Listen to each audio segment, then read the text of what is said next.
So this is the tale of Torna Egeas. I'm hoping to use this as audio notes for my Baldur's Gate 3 first run-through. I have only had a little bit spoiled. I watched about the first half hour of gameplay on YouTube, so I kind of know what happens at the beginning.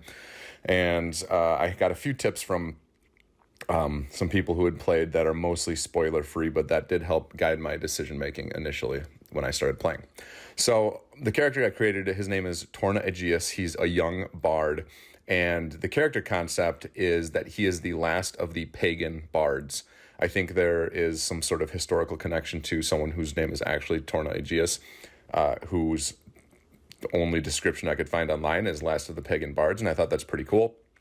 So I decided to run with that. It's pretty open-ended. I don't know, what that means as far as Torna in Baldur's Gate 3 goes, what his past is like. Obviously, he was a bard with other bards, and now he's the last of them. And with the pagan description, I decided that that was nature-focused. So as I was building his character, I decided to use a lot of the nature-inspired spells and skills, that type of thing. I did choose the entertainer background as well, kind of thinking that, his past is right now a mystery to me, and I'll kind of figure it out as I go. But he's been doing entertainment kind of as he goes. And I imagine there's like an internal struggle for Torna because he knows he's the last of this grand group of the pagan bards, and he shouldn't be, singing in taverns for coins. His destiny is greater than that, but that's kind of where he is right now at this moment. So definitely down on his luck, some sort of tragic past that I haven't figured out. And deep down, he knows he's the last of this lineage of these pagan bards. And obviously survival is going to be paramount for him, but not just survival to be alive, but to keep this lineage going at some point. He's also very young, though. When I did the character appearance, I wanted kind of a younger-looking, fresh-faced style character, and I had heard from somebody that you can edit the appearance as you go, and so I imagine I will be changing his appearance as the game goes to, he'll wisen up a bit as the game goes. Also, right away, there's a message that comes up in the game and says, do you want to experience the story with nudity or without nudity, something like that. So, of course, I chose with nudity. And in character creation, immediately you get to choose what penis style or vulva style your character has, which I thought was hilarious. So Torna has penis E, in case anybody is wondering. Anyways, I did character creation. The story starts off that he is on a captive on a ship with mind flayers. And the mind flayer, Torna he's like caught. He's inside some sort of like pod that's holding him down. He sees a Githyanki, which is kind of like a green-skinned, upturned nose race of warriors, or species, I guess, of warriors and kind of raiders. Like, I don't know much about them, but they are, he turns to his right and sees one of the Githyanki getting a tadpole into their eye. And this tadpole will apparently turn this person into a mind flayer. And then the same happens to Torna. Then all of a sudden there's a really, really cool cutscene, and this mind flayer ship is flying through the sky. It comes to a town. It starts, like, the tentacles come out. It starts attacking the town, starts turning people into dust, and they reappear inside the ship. It's basically transporting them as captives. And then out of a portal come dragons, and these dragons are now fighting this mind flayer ship, and it kind of goes through a few different portal jumps as the mind flayer ship is getting destroyed, and they end up somewhere what looks like a plane like hell. Like, there's little demon things flying around and big demon things flying around, and that's kind of where the game starts. The ship is beat up pretty bad. The dragons are outside fighting both the demons and the ship, and the goal as Torna becomes conscious and is able to start moving around is to jump the ship from this plane to somewhere else. Number one, to get away from the dragons, but number two, to get away from whatever imps and demons and devils are flying around the ship on the outside too. There's obviously some sort of battle going on the outside of the ship that the ship kind of jumped into the middle of. So it's pretty hectic, and it's also interesting because obviously the mind flayer, which captured Torna and this Githyanki, is not good. You don't want to be captured and a tadpole forced into your eye, to your brain. But at the same time, right away, the objectives of this mind flayer and Torna have aligned in that they both need to escape. Maybe not work together, but they need to escape.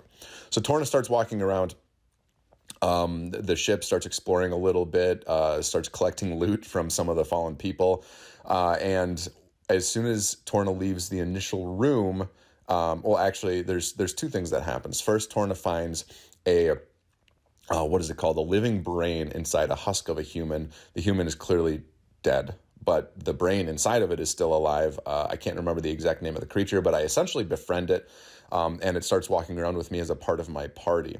Now, that was something I saw in the playthrough, and so I don't know if I would have made that decision, or Torna would have made that decision outright, but I knew that this was one of the possible outcomes, and so Torna kind of stuck with it. Then, as Torna left the main starting area and went through a sphincter, which is a door in the ship, the ship is damaged, and all of a sudden we're seeing this battle rage outside as we're walking along the outside of the ship. It's a very cool scene. And then the Githyanki ends up jumping in and starting to try and fight us, but the little tadpole, mind flayer tadpole in behind our eyes, like, connects us and realizes, okay, number one, we're not under the mind control of the mind flayer, and number two, we're both in the same predicament where we had this tadpole behind our eye, and we need to get it out. The Githyanki says that it's going to turn us into a mind flayer if we wait for too long, so we need to get to the helm of the ship and get us out of here and jump through another portal or something like that. And I tend to agree. The Githyanki's name is Lae'zel, and so she becomes part of our party. And so we continue on. Eventually, we come to another room, and inside of it is another person trapped in a chamber. This is a human cleric-looking thing, and wants out. Now, I knew that two things when I watched the YouTube playthrough, that this person can also join your party, number one. And number two, that generally speaking, the more people that join your party, the more options you have down the road as far as party makeup and attacking different challenges and things. And so one of the guiding principles I had for this playthrough was to have as many people join the party as possible. And so I knew that I wanted this cleric-looking human to join the party and help us. But I think in the game it presents it that it may not be a good idea. Our Githyanki friend Lae'zel is nervous, or it says we don't have time to save this person, but I disagreed, and I said we can do it. So we had to go to a side room. We had to fight some husks, mind flayer husks, and then or thralls, I guess they are. Then we got what we needed to save this person. Turns out her name is Shadowheart, and turns out that she is kind of biased, prejudiced against Githyanki. Immediately she says she doesn't trust Lae'zel, although that could have been circumstantial because Lae'zel very audibly said, we don't have time to save this person. So there's already some friction between those two.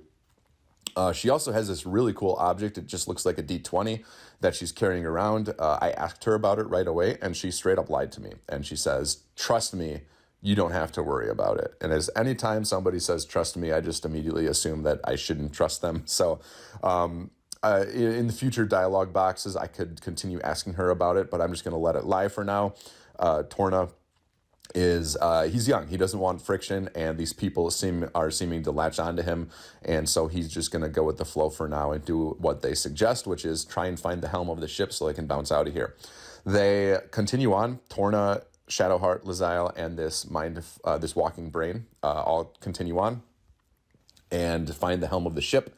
And the Mind Flayer is there fighting some demons, and we all have to band together to fight some imps, some demons, and get the ship out of here. We're able to make our way across the helm through battle, and just at the last minute, Lae'zel was able to get to the very helm of the ship and bounce the ship out of there just as a dragon blows fire inside the ship. So the ship is on fire and blowing up as it portals through back to the material plane, and Torna is sucked near a hole and gets hit by an object and is pulled out of the ship and falling through the sky. At the last minute, right before he hits the ground, his body glows purple or blue, and all of a sudden his fall is slowed down, and he's hovering in the air for just a second, and he falls to the ground. Unharmed except for the fact that he was just in a battle and sucked out of a ship, but he didn't take any fall damage. And this was interesting to Torna. He definitely remembers it, and I thought that, number one, maybe it was the Mind Flayer that did it, because the Mind Flayer seemed like it was going to, like, they locked eyes before Torna was pulled out of the ship. And so I thought maybe the Mind Flayer was doing that and saving him. And my question was, why would the Mind Flayer save Torna? And the answer maybe is that the Mind Flayer knows that the little tadpole would continue on. The Mind Flayer, would eventually turn Torna into a Mind Flayer, and that was one of the Mind Flayer's goals. But on the other hand, the Mind Flayer could have just saved itself. I feel like it's strong enough to do that. And if it could stop Torna from falling, why wouldn't it just jump out of the ship and stop itself from falling? So I don't know if that was the case.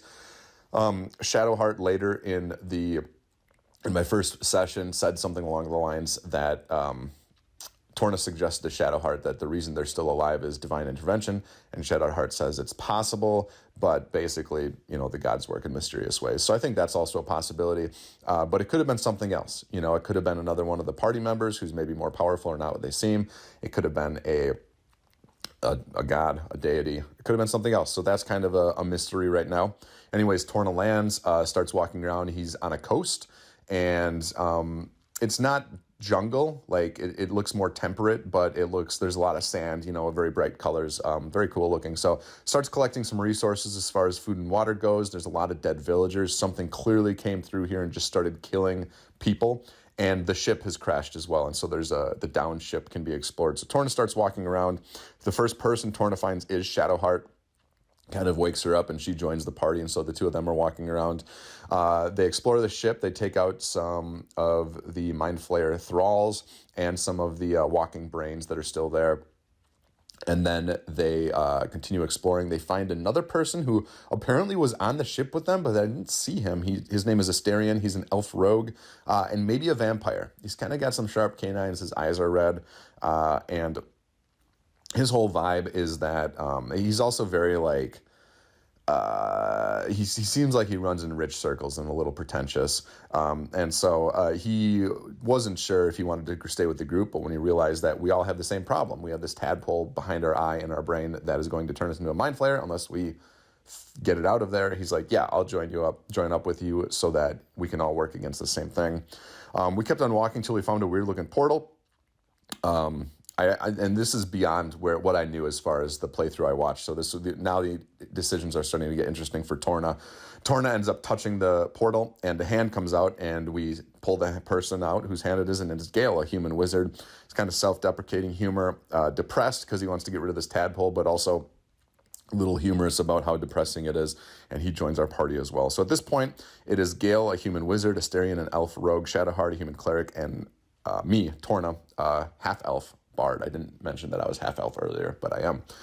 And so our group is not a perfect makeup as far as Dungeons & Dragons go. We have a good support person in Torna. We have a good healer in cleric, and some good damage coming out of the wizard and the rogue, but nobody to jump into combat. So as far as combat goes, Shadowheart's kind of in the front and everybody else is behind casting spells or shooting arrows. And so it's, but we haven't really seen any challenges yet. So it'll be interesting to see if I can get somebody else or not. Speaking of, we can't find Lae'zel. I've been walking around and couldn't find Lae'zel. She was clearly right there in that room with us when the ship went down. Everybody else in that room, as far as Shadowheart and some of the other people on the ship, presumably, in Gale and Asterion, also were alive, but not Lae'zel. So we're going to keep on looking for her. What we did find was a ruined temple.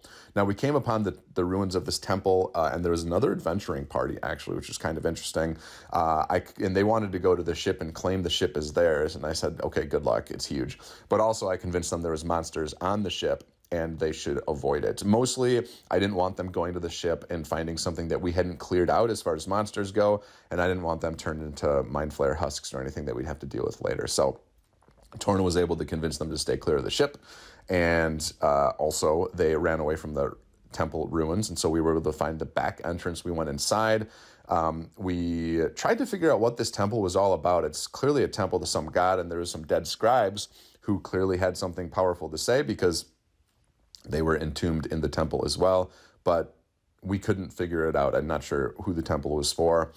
We ended up finding a button to a secret panel, opened it up, and of course all the dead skeletons and scribes woke up. We had a very hilarious battle where we couldn't do much because wonderful Gale, our wizard, put grease all over the floor, and so we were standing on opposite ends of a grease pit, essentially, and these skeletons didn't have much for ranged weapons, And so it just turn after turn, it reminded me of the worst versions of combat in Dungeons and Dragons, where every single character just says, "Oh, I'll just cast, or I'll just cast Firebolt, or I'll shoot my arrow again," and it's just a dice fest without any creativity until eventually one side deals enough damage to kill the other side. And so that was that combat. But I think I'll be able to be a little bit more tactical in the future, as I'm kind of learning how the game works.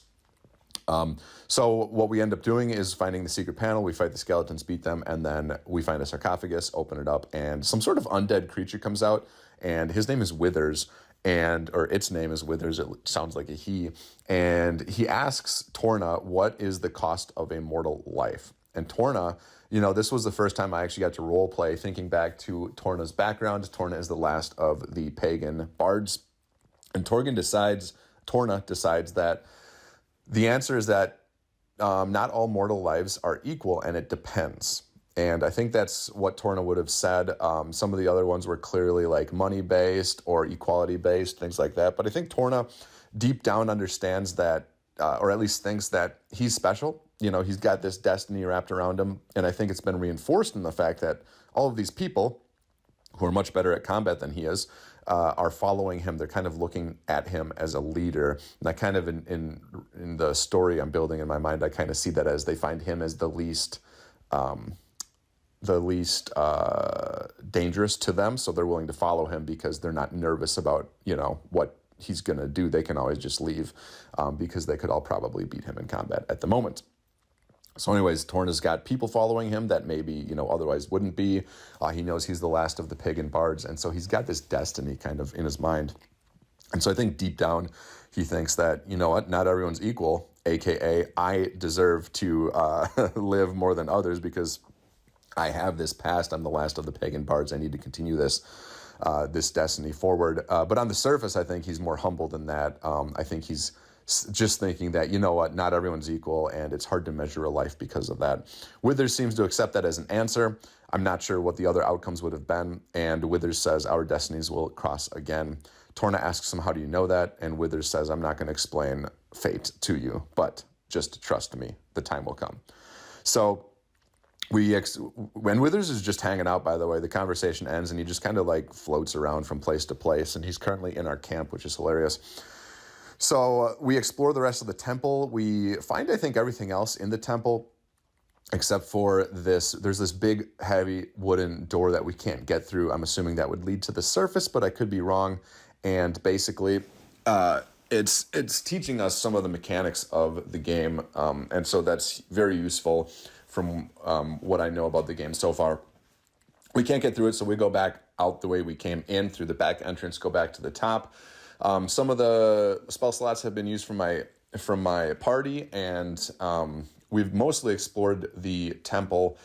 There's a front entrance. There's a really cool mechanic where it's clear that the floor is broken, and above it is like some hanging column or weight. And so I shot the weight with an arrow. It fell down, broke open the floor, and now there's another entrance to the temple. So it's pretty cool how these Dungeons and Dragons mechanics are put into the game in a way that you can just identify, oh, this is going to work. If I do this, then this will be the result. Of course, if the dice work for you. So that was kind of cool. And then I realized, okay, I'd spent about 3 hours. I've just kind of been clicking around. A lot of my spell slots are used, and I should take a long rest. Now, the last piece of advice I got from people who've played the game is there's a lot of urgency at the start of the game when it comes to what people are saying. They're saying things like, we need to hurry to get this tadpole out of our eyes. Otherwise, we're going to turn into mind flayers. We can't wait. We need to go figure this out now. And they said, well, there's no ticking clock. There's, take the time to explore, take the time to figure out where things are. Because there's going to be more party members you can find. So I found 3 so far. I'm still looking for Raziel, and I think there may be others potentially too. So I'm kind of looking at that to see if I can find more.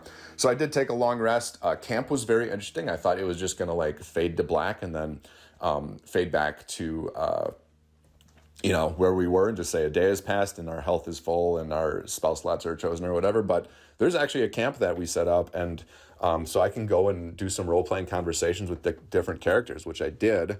I talked to Gale. He just seems depressed about this tadpole by his eye. Talked to Shadowheart. She seems Obviously hell-bent on getting this tadpole out of her eye along with everybody else. But there's definitely some mystery around her. I didn't press her about her artifact, even though it kept on showing up in the dialogue options.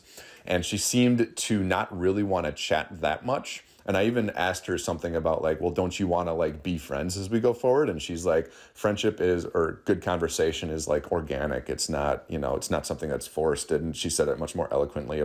I think she used a seed metaphor. But there's something about her. I'm curious to see how that continues. And then, of course, our maybe vampire friend, Asterion, didn't want to talk at all.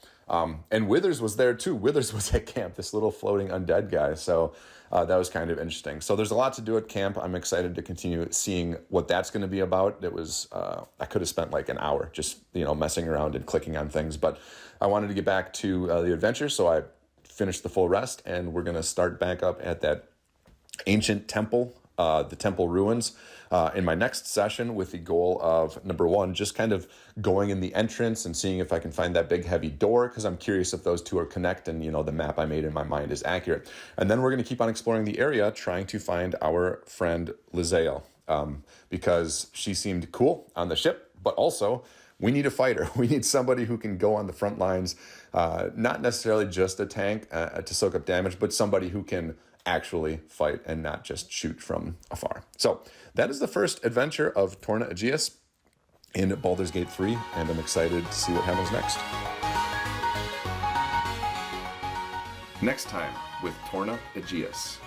It kind of seems like every single person in this party is lying to him, and lying to him like in a really, really dangerous ways. So here's a good example. Gale, the wizard, pulled Torna aside at some point during the adventure and said, hey, I've never told anyone this but my cat, ha ha ha ha, but I need to consume magic items or else I get really sick. And it just sounds like the most ridiculous wizard lie I have ever heard.